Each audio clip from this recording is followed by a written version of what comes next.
പശ്ചിമേഷ്യയിൽ സംഘർഷം ആളിക്കത്തുകയാണ്. അതിനിടെ ശക്തമായി തിരിച്ചടിക്കാൻ ഒരുങ്ങുകയാണ് ഇറാൻ. രാജ്യത്തിനെതിരെ ഉയർന്ന എല്ലാ ആരോപണങ്ങളും ഇറാൻ തള്ളിക്കളഞ്ഞു.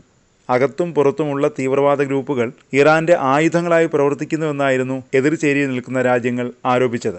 എന്നാൽ ഈ ആരോപണങ്ങളെല്ലാം നിഷേധിച്ച് ഇറാന്റെ പരമോന്നത നേതാവ് ആയത്തുള്ള അലി ഖമേനി രംഗത്തെത്തി. ഇറാന്റെ പിന്തുണയുള്ള യെമനിലെ ഹിസ്ബുള്ളയും ഗസയിലെ ഹമാസും ഇസ്രായേലിനെതിരെ നടത്തുന്ന ആക്രമണങ്ങളുടെ പശ്ചാത്തലത്തിലാണ് ഖമേനിയുടെ പ്രതികരണം. അനീതിക്കെതിരെ രാജ്യം നടപടിയെടുക്കാൻ തീരുമാനിച്ചാൽ അത് നടപ്പിലാക്കുക തന്നെ ചെയ്യും. അതിന് തീവ്രവാദ ഗ്രൂപ്പുകളുടെ ആവശ്യമില്ലെന്നാണ് ഖമേനിയുടെ പ്രഖ്യാപനം. എന്നാൽ അമേരിക്കയാണ് ഇറാൻ ഉന്നമിടുന്നതെന്ന് വ്യക്തമാണ്.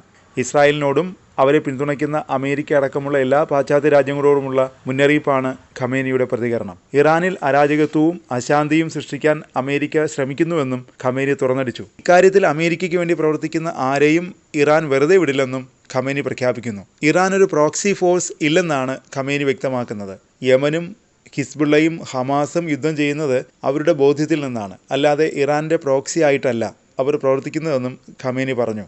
തിരിച്ചടിക്കാൻ പ്രോക്സി ഫോഴ്സിന്റെ ആവശ്യമില്ലെന്നാണ് ഖമേനി തുറന്നടിച്ചത്. സിറിയയിലെ ഭരണമാറ്റത്തെക്കുറിച്ചും അദ്ദേഹം പ്രതികരിച്ചു. ആ രാജ്യത്ത് ശക്തമായ ഭരണകൂടം ഉണ്ടാവട്ടെ എന്നും ഖമേനി പറഞ്ഞു. രാജ്യത്തെ യുവാക്കൾക്ക് ഇനി നഷ്ടപ്പെടാനൊന്നുമില്ല. ഈ മാസം ആദ്യം സിറിയൻ വിമതർ ദമാസ്കസിലേക്ക് കടന്നു കയറിയതോടെ അസദ് കുടുംബത്തിന്റെ പതിറ്റാണ്ടുകൾ നീണ്ട ഭരണം അവസാനിച്ചിരുന്നു. വിമതരുടെ വരവോടെ സിറിയയിലെ സർവകലാശാലകളും സ്കൂളുകളും വീടുകളും ജനജീവിതവും അരക്ഷിതാവസ്ഥയിലായി. ഈ അരക്ഷിതാവസ്ഥ സൃഷ്ടിച്ചവർക്കും അത് നടപ്പാക്കിയവർക്കുമെതിരെ സിറിയയിലെ ജനങ്ങൾ ശക്തിയോടെയും നിശ്ചയദാർഢ്യത്തോടെയും നിൽക്കണം.